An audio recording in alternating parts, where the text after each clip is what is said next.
I went into the underground the first time when I was 7 years old. That was over 50 years ago. And today we offer tours for the Shanghai Tunnels, the infamous Portland Underground. And this is a place you can come and you can learn a lot about history and how it used to be. And you can let your imaginations run wild, because this is considered the 10th most haunted place in North America and the most haunted place in Portland. When you leave this tour, you are going to have a whole new different perspective of Portland's past. Because this history was hidden until we brought it forward 22 years ago and started offering tours. Now, our tours are through Hobo's Restaurant, which is 120 Northwest 3rd in the Old Town Chinatown area. And it is for both adults and children. It is a tour that people have been on sometimes over 13 times. And it's always changing. And we're always restoring new sections. We'll now be opening up a museum soon. And so people can see the artifacts that have been gathered through the last 50 years. This is a tour that will change your perspective of what history was all about. Because you won't find this type of history in the history books. Shanghai started here in Portland in 1850. And it was a result of the California Gold Rush. When ships were coming here, if they weren't heading south to San Francisco, guys would jump overboard and try to make it to the gold fields on their own. So they Shanghaied a few men. But it wasn't that big of a deal until 1870, and that's when it boomed. And from 1870 to 1917, just before World War I, as many as 3,000 men at its height disappeared from this port. The average was 1,500, and that's a lot of people. It ended officially 1941 when World War II broke out. Now, there are those that say it continued beyond this, but that's really debatable, and it could have. Is this a particularly Portland phenomenon? Shanghai took place all up and down the West Coast. The use of the underground, however, was generally strictly Portland. The belief was what the good citizens could not see didn't happen. So it was all done underground. And the victims were not residents of Portland. That was very rare. Most of the victims were transients that lived in other cities. They were wanderers, they were sailors, loggers, cowboys, sheep herders.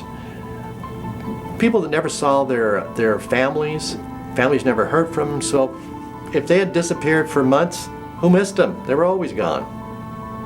It seems like a lot of these tunnels have been sort of destroyed. I mean, the connections between these various basements. Do you know what the cause of that was? The underground, from the very beginning, was always changing. Anytime there was a new construction, that impacted it. When they work on the streets and the sidewalks, that really impacted it. 1925, when they put the seawall in, that really impacted it. In fact, the building owners along the old Front Avenue, which is now Nato Parkway, they claimed the city filled so much that the second story of their building became their new ground floor entrance. That's how much it's been filled. Mid-1970s, when they put in the transit mall, that impacted the underground. Mid-1980s, when they put in light rail, that impacted the underground. And the latest form of impact is earthquake proofing. Earthquake proofing, they cover up the beautiful brick and stone with steel and concrete, and it vanishes. Another major impact was in the late 1950s when Portland undertook its first urban renewal project called the South Auditorium Renewal. That destroyed a lot of it. What is left, we can only cherish because it survived progress. And the underground was kind of a unique concept. It was buildings that interconnected the other buildings through archways, so you could go from basement to basement. Tunnels went under the streets, linking block to block or between buildings. They also took sections of the underground and they walled it off with slab wood. Now, slab wood was the first cut off of log in the middle. It's the round part. People with money used it for firewood. The people without money actually built with it. There are houses standing to this very day made of what they considered at that time to be trash wood. And every single section of the underground had slab wood in it. Not too long ago, we were digging out a whole new area. And what did we find? Slab wood. Is that like just kind of curious, is that like barge wood? Like in New Orleans, a lot of those shotgun shacks are made out of dismantled boats. Okay, no, this is from the mills. And this is the first cut off of the mill, which is a round part. Oh, nice. And a lot of it is not completely round. It's pretty rough. And that's what it's throwaway wood. And that's what they made out of. They turned it into a maze.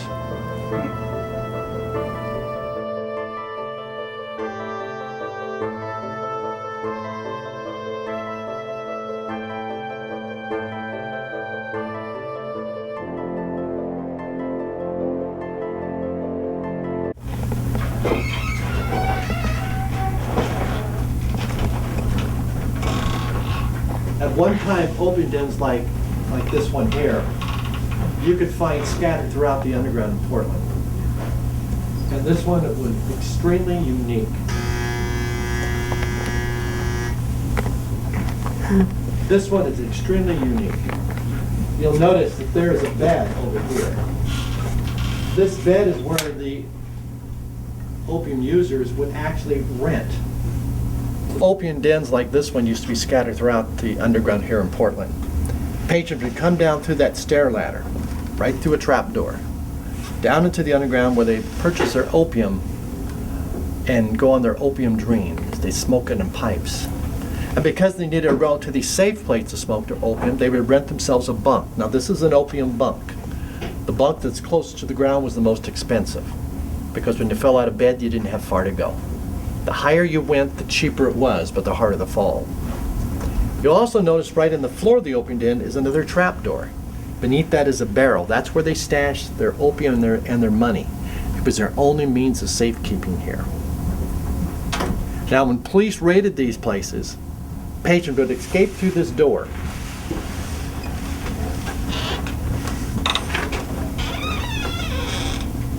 Would escape through this door and run right through this wall, which at that time did not have a door on it. It was wide open. When the patrons ran through this archway, they were in a completely different building. And the police didn't go after them because they thought it was booby-trapped. See, the Chinese operating these places would take tin cans, string them out on rope to use as a warning device. And if somebody wandered to the wrong area, there'd be a Shanghai in the darkness and shadows. Shanghai would bump against this, and the patron would know not to go into that area. There was somebody there.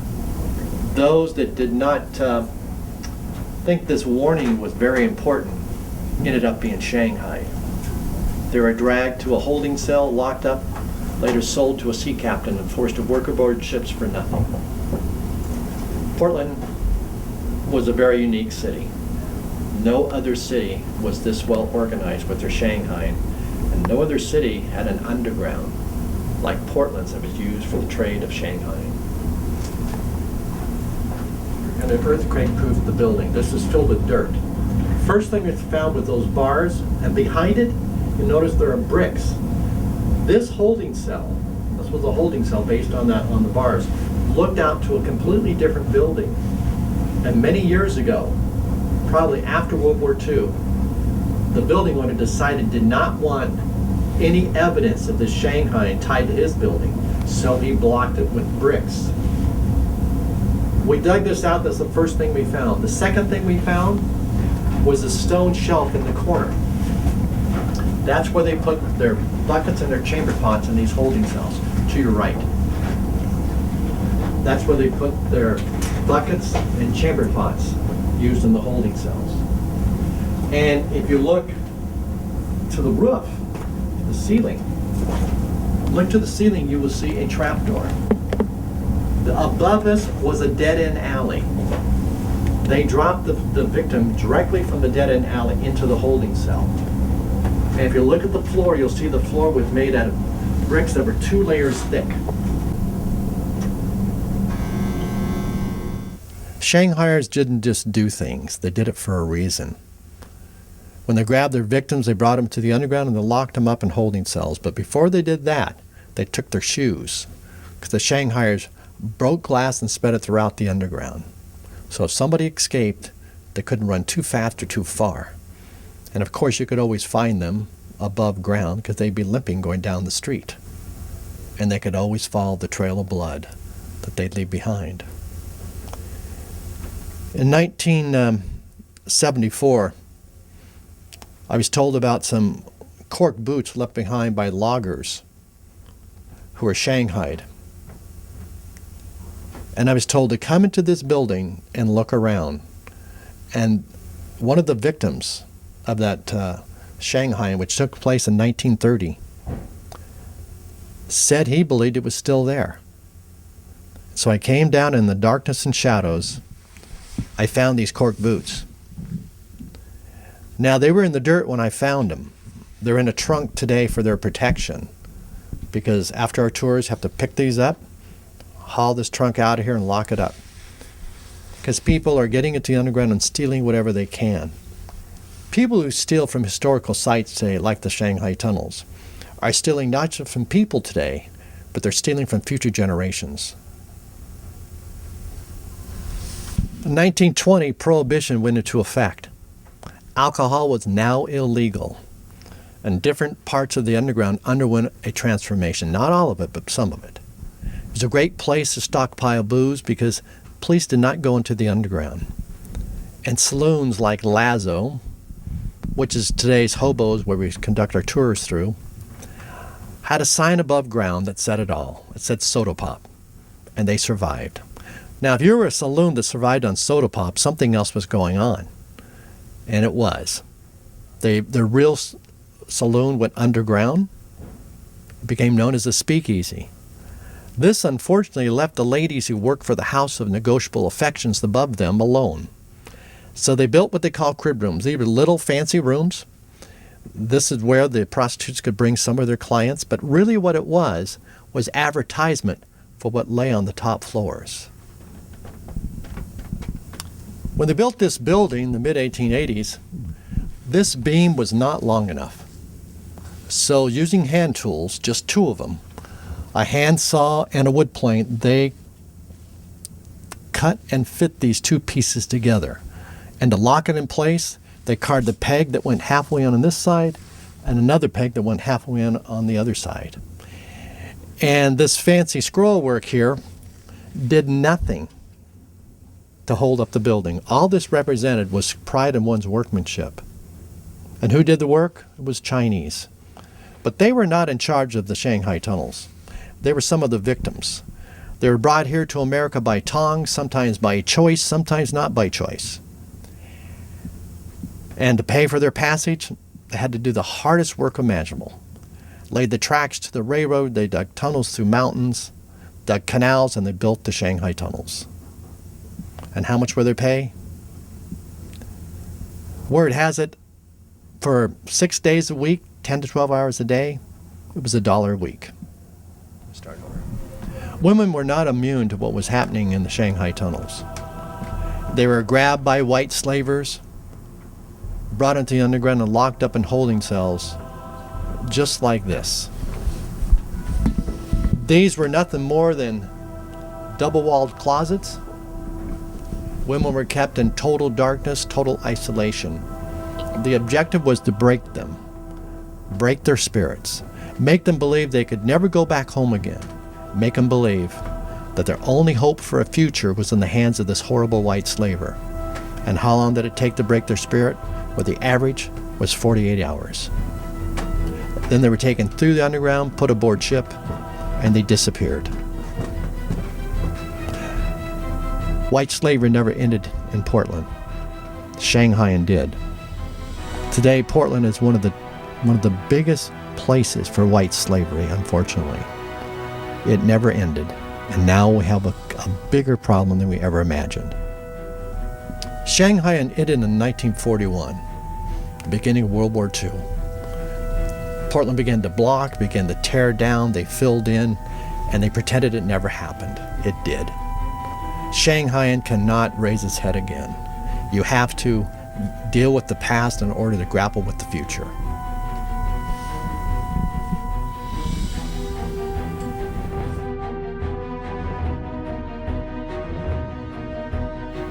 Most of the Shanghaian took place in the saloons. They were the crossroads.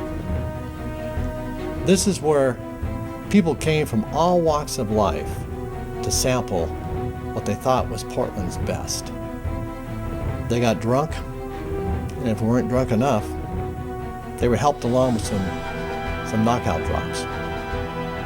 They would stagger away from the bar, and down through the floor they went. They dropped on a mattress at the bottom of the underground. Two guys would be here, they'd drag them off into a holding cell. It was very quick. This door operated on a counterweight system and it was slammed back shut.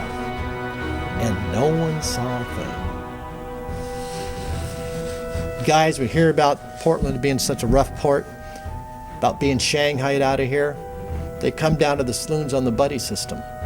One would park himself by the front door and he would have one drink and only one drink. And his buddy would go in and just have a ball. And then his buddy disappeared. He never walked back out through that door, but he vanished, ended up aboard ship. The key to this whole thing, what they call a deadfall. And it wasn't that people died when they fell through the floor, but for 3 to 6 years they had no control of their life because they were aboard another ship. So if you were drunk and standing at the wrong place at the right time, bartender, first thing he did, he would press a buzzer warning 2 people stationed to get ready. They had company coming. And this generally would work from the top at the bar.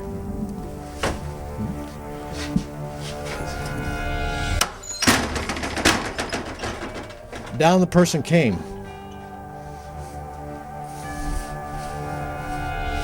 The next stop was in a holding cell.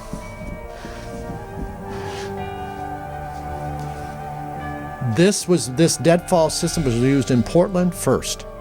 Then later on in the Barbary Coast in San Francisco, Astoria, Oregon, Aberdeen, Washington, Port Angeles, and even Port Townsend, who's very famous today for its Victorian houses.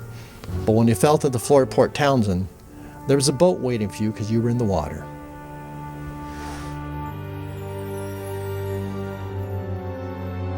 The key to Portland's Shanghaian trade was its holding cells. Men were locked up in here and kept until the ship was ready to leave port. Then they were given knockout drops again, brought through the underground, and placed aboard ship to work for nothing for about 3 years. The cost to buy a Shanghai man out of Portland was $50. This holding cell right here represented one of the worst.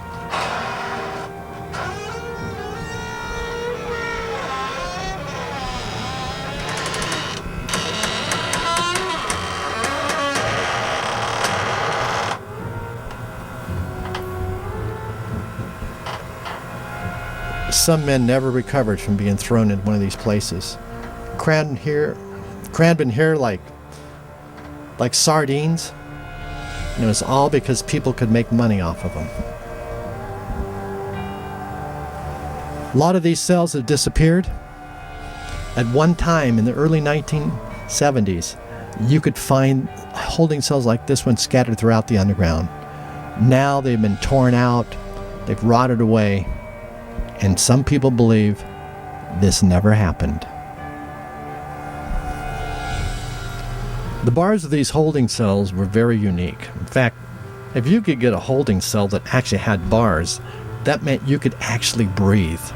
Most of the holding cells did not have any bars in it. You couldn't breathe.